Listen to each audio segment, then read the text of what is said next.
Is Andor Season 2 trying to do too much in just 12 episodes? Will the series actually reach a satisfying conclusion? Let's go through the new Andor Season 2 trailer together and break it all down along with my own thoughts and speculation for the final season of the series. Overall, I liked this trailer a lot and it definitely got me hyped for Season 2. However, I did not like that music at all. As someone who really enjoyed the Huttese cover of Major Tom for the Skeleton Crew trailer, this dad rock revolution song was super cringe and it kinda killed the vibe on my first watch. But with that out of the way, let's get into the footage, which I'm going to break down into arcs I believe we're going to see play out in the season. So starting off, I think that Season 2 will begin with Cassian helping his Ferrix family escape the Empire on Ganji Moon, the location they traveled to after the events of Season 1. We see a scene of Wilman Pack running through a field being chased by stormtroopers, a shot of Brasso being held back by stormtroopers, and a quick scene of Bix fighting off an Imperial officer. Cassian is revealed to be flying a TIE fighter and shoots down what looks like an Imperial Juggernaut transport on this planet as well, and we see a glimpse of the reunion between him and Bix after landing the TIE.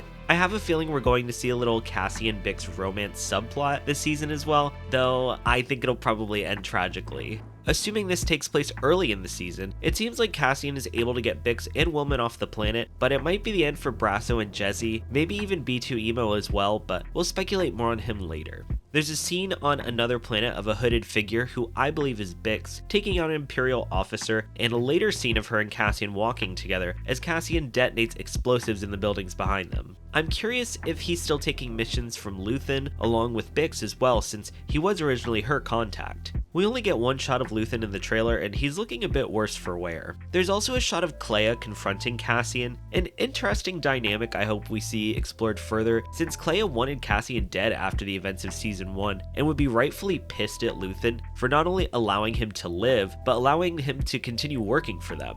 I didn't love Kleya in Season 1 and found her character to be a bit unnecessary, so I hope she has more to do in Season 2. The second sequencer arc we've been shown the most throughout the Andor Season 2 footage seem to all take place on the same planet, depicting a protest that turns into a riot with multiple explosions, similar to the climax of Season 1 on Ferrix. We see some of our main characters such as Cassian, Cyril, and Wilman Pack among the chaos that takes place on this planet as well. We see another shot of a woman threatening civilians at Blaster Point, which I also believe takes place on this same unknown planet. Originally, I thought this might be Chandrilla, but after Diego Luna's comments about Season 2 taking place over 5 specific planets, I believe it's a completely separate new planet that will hold some sort of significance within the season. In the background of the scene where Cassian is running for cover from an explosion, I noticed a spider mosaic in the background, and I tried to look up if it held any significance within the Star Wars universe. I did find mention of the Chandrillan black horned net spider from the canon Princess and the Scoundrel novel, but I'm still not 100% sure that this planet is even Chandrilla to begin with. I know some people are speculating that it might actually be the planet Gorman, but let me know what you think in the comments below. Moving on to our first shot of Mon Mothma, we see her attending what I believe is her daughter Leeta's wedding on Chandrilla, looking visibly upset. We know she was very against the Chandrillan tradition of arranged marriages, and even more so, using it to secure discretion for her banking transactions funding the rebellion. So I can imagine it's not a very happy day for her, to say the least. I'm really excited about the possibility of more world building for the planet of Chandrilla in this season as well. We see Mon and Perrin at an event on Coruscant, meeting with Davo Sculdun and his wife, eventually interrupted by director Krennic, as we see him questioning Mon and Davo in what looks like the ISB headquarters. I believe this interaction might also be where Krennic's line, "What a swell party this is," comes from. We've also seen additional teases of Mon on Coruscant, and I really hope we get to see her entire speech denouncing Palpatine to the Senate, leading up to the events of the Star Wars Rebels Season 3 episode, Secret Cargo. Andor Season 1 gave us some amazing monologues, and this seems like the perfect moment for Mon Mothma to give one of, if not her most important speech to the entire galaxy. I'm so excited for more Mon Mothma. She's one of my favorite characters in Andor, and I'm just excited to see where her character goes this season, because she's going to be making some big changes and becoming the rebel leader we know her to be. And speaking of the Imperials, it seems the ISB is getting an upgrade for Season 2 as well. We're shown a scene of 4 people wearing partial stormtrooper armor, accompanied by someone I believe is an ISB officer, going through some sort of training, and I'm curious if this could be a new ISB headquarters and Imperial training facility. The facility architecture and design looks very similar to the ISB office from Season 1, but also very Kaminoan as well. I'm curious if this new facility could actually be the Imperial Inspectorate headquarters, previously known as the Republic Center for Military Operations, seen throughout the Clone Wars series, The Bad Batch, and Tales of the Jedi. Coincidentally, director Krennic actually designed that building in Star Wars canon, so it would be a perfect tie-in. This also looks like the same location we see our one and only shot of Dedra Meero in this trailer as well. Whatever happened to her after the end of Season 1, she definitely seemed shaken, so I'll be curious to know if she continues with the ISB or if she eventually leaves. There's also a couple scenes that seem to take place on an Imperial base or hangar that looked right out of the Star Wars Jedi games, with a group of stormtroopers firing at a new TIE model, kinda similar to the TIE Interceptor, but definitely a different ship. Imagine how amazing it would be to see Cassian team up with Cal Kestis for a mission, seeing as how he was working with the Partisans for a time between the events of Fallen Order and Jedi Survivor. I know it's just wishful thinking, but any way I can get Cal Kestis in live-action Star Wars, I'm gonna try to fit him in.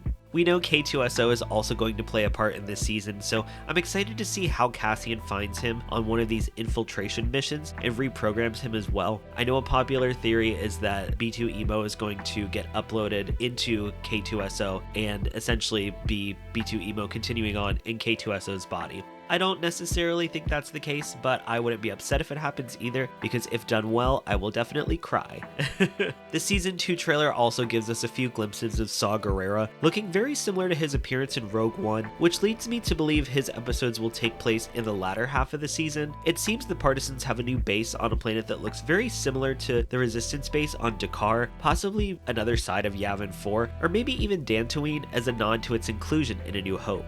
We see a shot of a lifeless body as a freighter and Partisan X-Wings take off in the distance, leading me to believe that the body belonged to someone killed by the Partisans, but they don't look very Imperial, so I'm also curious if this could be a member of the Alliance. Later on, we see a shot of these same ships blasting off into hyperspace, and based off the teaser footage shown at D23, it looks like Cassian and K2SO are piloting the freighter, along with Melshi on board as well. These sequences have me hopeful that we'll see Cassian go on a mission with the Partisans, showing us the darker side of rebelling and the growing rift between Saw's Partisans and the Rebel Alliance. Star Wars Rebels showed us that Saw Gerrera and Mon Mothma were not on good terms, to say the least, so I would love to see these two rebel leaders clash over time and their fallout, leading to the rebellion cutting all communication with the Partisans entirely due to Saw's extremist ways. Our final scene of Saw is the final scene of the trailer, with him telling a soldier, "You're here, you're right here, and you're ready to fight," which honestly felt like the perfect ending for this trailer. And watching this scene again, I'm curious if this could be Wellman Pack based on the curly hair and his own extreme actions on Ferrix in the past.